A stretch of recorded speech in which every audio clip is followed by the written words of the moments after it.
Audiobook Awaken the Giant Within. Penulis Anthony Robbins. Penerbit Phoenix Publishing. Narator Elis Sutrisna. Kekuatan pertanyaan. Sebagian besar dari kita, saat kita melihat seseorang yang memiliki kemampuan luar biasa atau seseorang yang tampaknya memiliki kemampuan manusia super dalam menghadapi masalah hidup, berpikir seperti ini. Mereka sangat beruntung, mereka sangat berbakat, mereka pasti lahir seperti itu.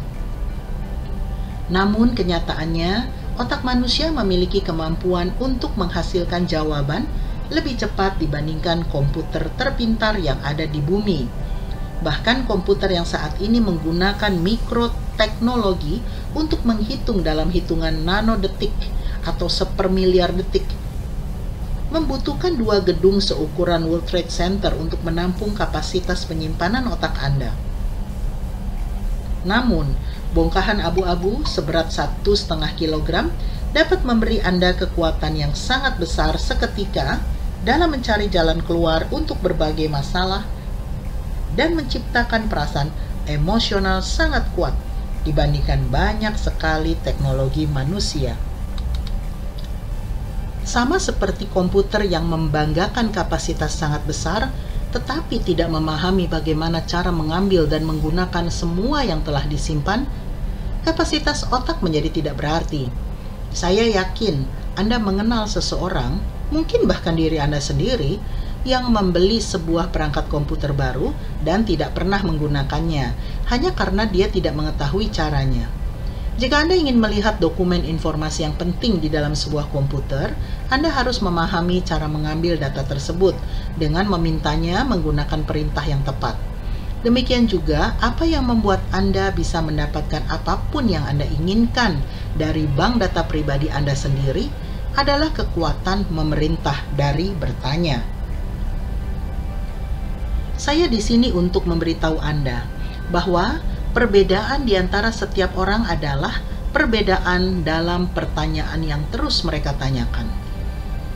Sebagian orang sering depresi. Mengapa? Seperti yang kita ungkapkan di bab sebelumnya, sebagian masalahnya adalah karena keadaan mereka yang membatasi. Mereka menjalankan hidup mereka dengan gerakan yang terbatas dan fisiologi yang lumpuh. Tetapi yang lebih penting lagi, mereka memusatkan perhatian pada hal-hal yang membuat mereka merasa memiliki beban berat dan kewalahan. Pusat perhatian dan penilaian mereka sangat membatasi pengalaman emosional mereka dalam hidup. Dapatkah orang ini mengubah perasaan mereka dalam sekejap? Tentu bisa, hanya dengan mengubah pusat perhatian mental mereka. Jadi, apa cara tercepat untuk mengubah pusat perhatian? Hanya dengan mengajukan sebuah pertanyaan baru. Saat orang depresi, kemungkinan besar itu dikarenakan mereka sering menanyakan pertanyaan yang melemahkan pada diri mereka sendiri. Pertanyaan seperti, apa gunanya? Mengapa mencoba kalau kelihatannya tidak pernah berhasil? Mengapa saya, Tuhan? Ingatlah, mintalah dan kau akan mendapatkan. Jika Anda mengajukan pertanyaan yang buruk, maka Anda akan mendapatkan jawaban yang buruk. Komputer mental Anda selalu siap melayani Anda, dan pertanyaan apapun yang Anda sampaikan, komputer mental Anda pasti memiliki jawabannya. Jadi, jika Anda bertanya, mengapa saya tidak pernah berhasil? Maka, komputer mental Anda akan memberitahu, bahkan meskipun harus mengada-ada. Otak Anda mungkin memberikan jawaban seperti, karena kau bodoh, atau karena kau tidak layak untuk berhasil. Sekarang, bagaimana contoh pertanyaan yang sangat baik? Bagaimana dengan teman baik saya, W. Mitchell? Jika Anda membaca buku Unlimited Power, Anda mengetahui kisah ini. Menurut Anda, bagaimana dia bisa bertahan hidup dengan 2/3 tubuhnya terbakar dan masih merasa senang dengan hidupnya?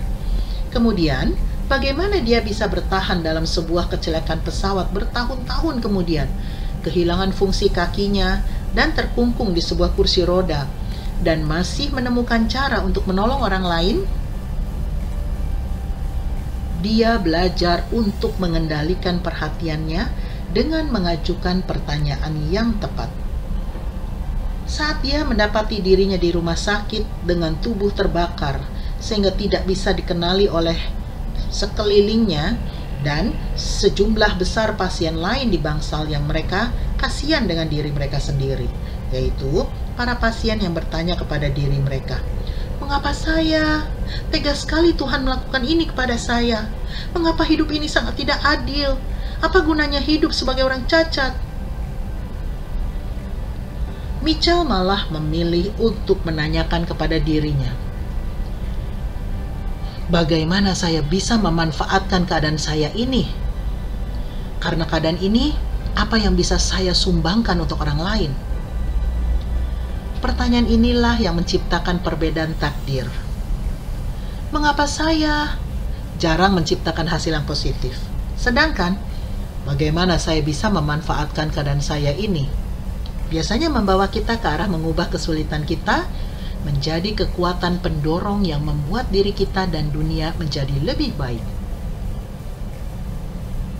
Mitchell menyadari bahwa dengan menjadi sakit hati, marah, dan frustasi, tidak akan mengubah hidupnya. Jadi, bukannya melihat apa yang tidak dimilikinya, dia berkata kepada dirinya sendiri, apa yang masih saya miliki? Siapa sebenarnya diri saya? Apakah saya sebenarnya hanya tubuh saya? Atau apakah saya sesuatu yang lebih dari itu? Apa yang bisa saya lakukan sekarang? Dan bahkan jauh lebih besar dibandingkan sebelumnya. Setelah kecelakaan pesawat terbangnya, saat di rumah sakit dan lumpuh dari pinggang ke bawah, dia bertemu dengan seorang wanita yang sangat cantik, yaitu seorang perawat bernama Annie. Dengan seluruh wajahnya terbakar dan tubuhnya lumpuh dari pinggang ke bawah, dia memiliki keberanian untuk bertanya, bagaimana aku bisa berkencan dengannya? Teman-temannya berkata, kau sudah gila, kau menipu dirimu sendiri. Namun, 1,5 tahun kemudian, dia dan Annie menjalani hubungan dan sekarang wanita itu menjadi istrinya. Itulah keindahan dari mengajukan pertanyaan yang memberdayakan, yaitu memberi kita sumber yang tak tergantikan, berupa jawaban dan jalan keluar. Pertanyaan menentukan semua yang Anda lakukan dalam hidup, mulai dari kemampuan Anda, hubungan Anda, hingga pendapatan Anda. Misalnya, banyak orang yang gagal membina sebuah hubungan hanya karena mereka terus mengajukan pertanyaan yang menciptakan keraguan, seperti, bagaimana kalau ada seseorang yang lebih baik di luar sana? Bagaimana kalau saya berkomitmen sekarang dan gagal? Pertanyaan yang sangat melemahkan. Hal ini menimbulkan ketakutan bahwa rumput tetangga selalu lebih hijau dan membuat Anda tidak bisa menikmati apa yang telah Anda miliki dalam hidup Anda. Terkadang orang yang menghancurkan hubungan mereka ini sebenarnya memiliki pertanyaan yang lebih buruk, yaitu, mengapa kau selalu melakukan ini kepadaku? Mengapa kau tidak bisa menghargai diriku? Bagaimana kalau aku pergi sekarang? Bagaimana perasaanmu? Bandingkan dengan ini. Bagaimana aku bisa sangat beruntung bisa memilikimu dalam hidupku?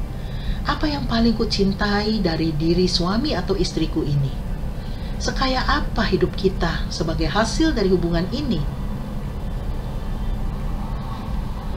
Pikirkanlah pertanyaan yang sering Anda tanyakan kepada diri Anda dalam bidang keuangan. Jika seseorang tidak memiliki kondisi keuangan yang baik, maka selalu dikarenakan mereka menciptakan banyak sekali ketakutan dalam hidup mereka. Ketakutan yang mencegah mereka dari berinvestasi atau menguasai keuangan mereka sejak awal. Mereka mengajukan pertanyaan seperti, mainan apa yang saya inginkan sekarang? Bukannya, rencana apa yang saya butuhkan untuk mencapai cita-cita keuangan utama saya? Pertanyaan yang Anda ajukan akan menentukan kemana perhatian Anda, bagaimana Anda berpikir, bagaimana perasaan Anda, dan apa yang Anda lakukan. Jika kita ingin mengubah keuangan kita, maka kita harus menetapkan standar yang tinggi bagi diri kita, mengubah keyakinan kita tentang apa yang mungkin, dan mengembangkan strategi yang lebih baik. Salah satu hal yang saya perhatikan dalam mencontoh sebagian tokoh besar di bidang keuangan saat ini adalah mereka terus mengajukan pertanyaan yang berbeda dari kebanyakan orang. Pertanyaan yang sering bertentangan dengan kebijaksanaan keuangan yang diterima secara luas. Saat ini tidak dapat disangkal bahwa Donald Trump sedang menghadapi masalah keuangan. Namun, selama hampir 1 dekade, dia jelas tokoh penting dalam perekonomian. Bagaimana dia melakukannya?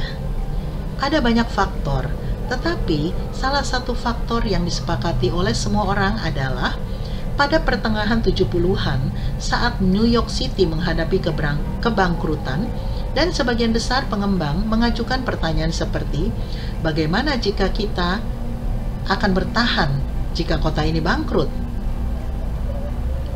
Trump mengajukan sebuah pertanyaan unik. Bagaimana saya bisa kaya sementara orang lain ketakutan?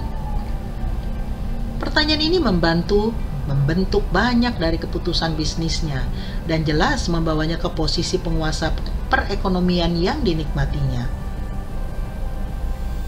Trump tidak berhenti di sana. Dia juga mengajukan pertanyaan hebat lainnya, yaitu pertanyaan yang baik untuk ditiru sebelum melakukan investasi keuangan apapun. Begitu dia yakin sebuah proyek berpotensi memiliki keuntungan ekonomi yang sangat besar, maka dia bertanya, apa aspek negatifnya? Hal terburuk apa yang bisa terjadi? Dan dapatkah saya mengatasinya? Keyakinannya adalah, jika dia mengetahui dia dapat mengatasi keadaan paling buruk, maka dia harus melakukan transaksi tersebut karena aspek positifnya akan muncul dengan sendirinya. Jadi, jika dia mengajukan pertanyaan yang sangat cerdas seperti itu, apa yang terjadi? Trump melakukan transaksi yang tidak terpikirkan oleh orang lain selama masa perekonomian yang sulit tersebut. Dia mengambil alih gedung Commodore tua dan mengubahnya menjadi Grand Hyatt, keberhasilan terbesar pertamanya. Dan saat keadaan berubah, dia telah mendapatkan banyak uang. Namun akhirnya, dia mengalami masalah keuangan yang sangat besar. Mengapa?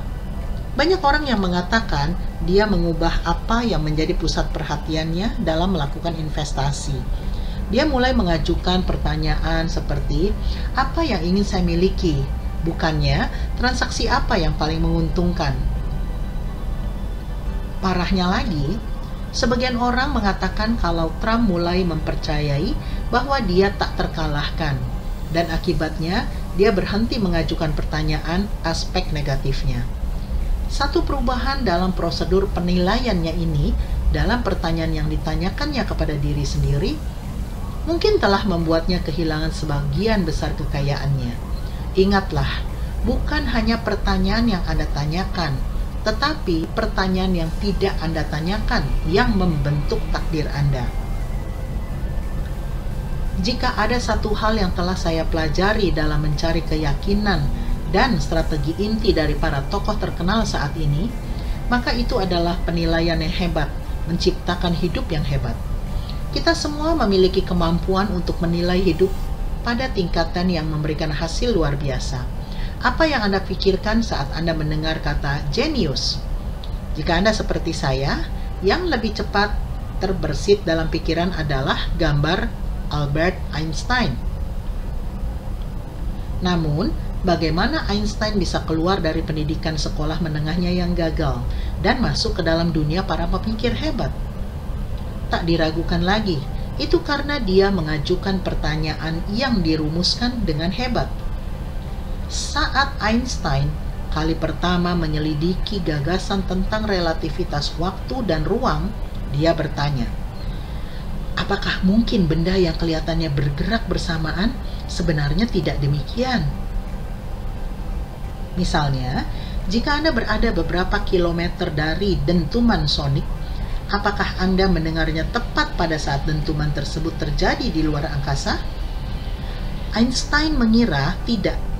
dan apa yang Anda anggap sedang terjadi pada saat itu tidak benar-benar terjadi pada saat itu, tetapi terjadi hanya beberapa saat sebelumnya. Dia menjelaskan bahwa dalam kehidupan sehari-hari, waktu itu tidak mutlak, tergantung pada bagaimana Anda menggunakan pikiran Anda. Einstein pernah berkata, saat seorang pria duduk dengan seorang gadis cantik selama 1 jam, rasanya seperti 1 menit. Namun, biarkan dia duduk di atas kompor panas selama 1 menit, dan itu rasanya lebih lama dari 1 jam. Itulah relativitas. Dia mengira lebih jauh ke dalam ilmu fisika, dan percaya bahwa kecepatan cahaya tersebut itu tetap. Dia mendapati dirinya bertanya, bagaimana jika Anda dapat memasukkan cahaya ke dalam sebuah roket? Apakah kecepatan cahaya tersebut akan meningkat? Dalam proses menjawab berbagai pertanyaan mengagumkan ini, dan orang-orang lain seperti mereka, Einstein mendalilkan teori relativitasnya yang terkenal. Yang penting adalah tidak berhenti bertanya. Keingintahuan memiliki alasan tersendiri untuk muncul. Seseorang tidak bisa menahan diri untuk tidak merasa kagum saat dia merenungkan misteri keabadian, kehidupan, dan struktur kenyataan yang mengagumkan. Jika seseorang mencoba untuk sedikit saja memahami misteri ini setiap hari, maka itu sudah cukup. Jangan pernah kehilangan rasa keingintahuan yang suci. Albert Einstein. Perbedaan besar yang dilakukan Einstein berasal dari serangkaian pertanyaan. Apakah pertanyaan tersebut sederhana? Ya. Apakah pertanyaan tersebut sangat baik? Tentu saja. Kekuatan apa yang dapat Anda keluarkan dengan mengajukan beberapa pertanyaan yang sama-sama sederhananya, tetapi sangat baik? Pertanyaan tak dapat disangka lagi, merupakan sebuah alat ajaib yang membuat jin di dalam pikiran kita memenuhi keinginan kita, dan pertanyaan adalah alat untuk membangkitkan kemampuan dahsyat kita. Pertanyaan membuat kita dapat meraih keinginan kita jika kita menyajikannya dalam bentuk permintaan yang spesifik dan dipikirkan masak-masak. Hidup yang sangat berkualitas berasal dari pertanyaan berkualitas yang tidak berubah-ubah. Ingatlah bahwa otak Anda seperti jin yang akan memberi apapun yang Anda minta. Jadi, berhati-hatilah dengan apa yang Anda minta. Apapun yang Anda cari akan Anda temukan. Jadi, dengan semua kekuatan ini di dalam diri kita, mengapa tidak lebih banyak orang yang bahagia, sehat, kaya, dan bijaksana? Mengapa banyak sekali orang frustrasi yang merasa tidak ada jawaban dalam hidup mereka? Salah satu jawabannya adalah saat mereka bertanya, mereka kurang memiliki keyakinan yang menyebabkan jawaban mendatangi mereka. Dan yang paling penting, mereka tidak secara sadar mengajukan pertanyaan yang memberdayakan kepada diri mereka sendiri.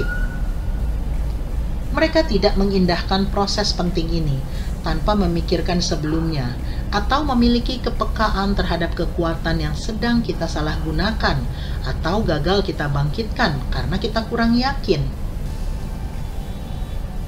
Contoh klasik dalam hal ini adalah seseorang yang ingin menurunkan berat badan dan tidak bisa. Ini bukan karena mereka tidak bisa, tetapi karena rencana mereka saat ini untuk menilai apa yang harus dimakan tidak mendukung mereka. Mereka mengajukan pertanyaan seperti ini. Apa yang membuat saya merasa paling kenyang? Dan makanan paling manis dan berlemak apa yang bisa saya hindari? Ini membuat mereka memilih makanan yang penuh berisi lemak dan gula. Dijamin Anda akan lebih tidak bahagia. Bagaimana jika mereka mengajukan pertanyaan seperti,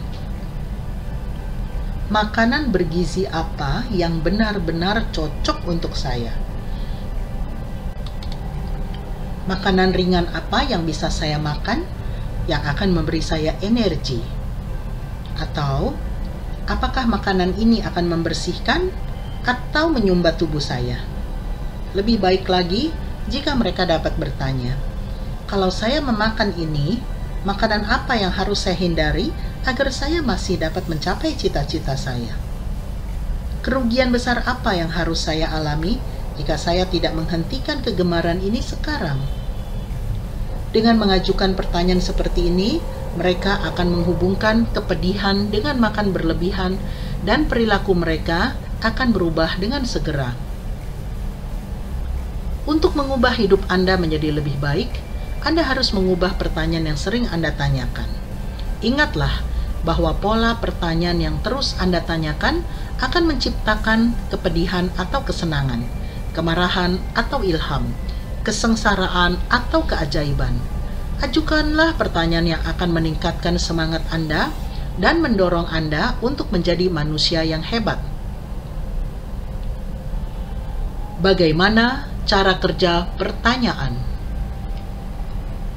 Pertanyaan mencapai 3 hal spesifik, yaitu: pertama, pertanyaan dengan cepat mengubah apa yang sedang kita perhatikan, dan oleh karena itu, bagaimana perasaan kita. Jika Anda terus bertanya seperti, bagaimana saya bisa merasa sangat depresi? Atau, mengapa tidak ada orang yang menyukai saya? Maka Anda akan memusatkan perhatian pada mencari dan menemukan sumber acuan untuk mendukung gagasan tersebut, sehingga ada alasan bagi Anda untuk merasa depresi dan tidak dicintai. Akibatnya, Anda akan tetap berada dalam keadaan yang tidak menguntungkan. Jika sebaliknya Anda bertanya, bagaimana saya bisa mengubah keadaan saya sehingga saya merasa bahagia dan lebih dicintai? Maka Anda akan memusatkan perhatian pada jalan keluar. Bahkan, jika pada awalnya otak Anda menjawab, tidak ada yang bisa kulakukan.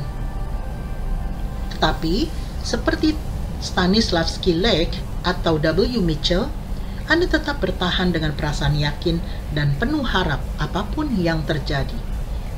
Maka pada akhirnya, Anda akan mendapatkan jawaban yang Anda butuhkan dan layak Anda dapatkan.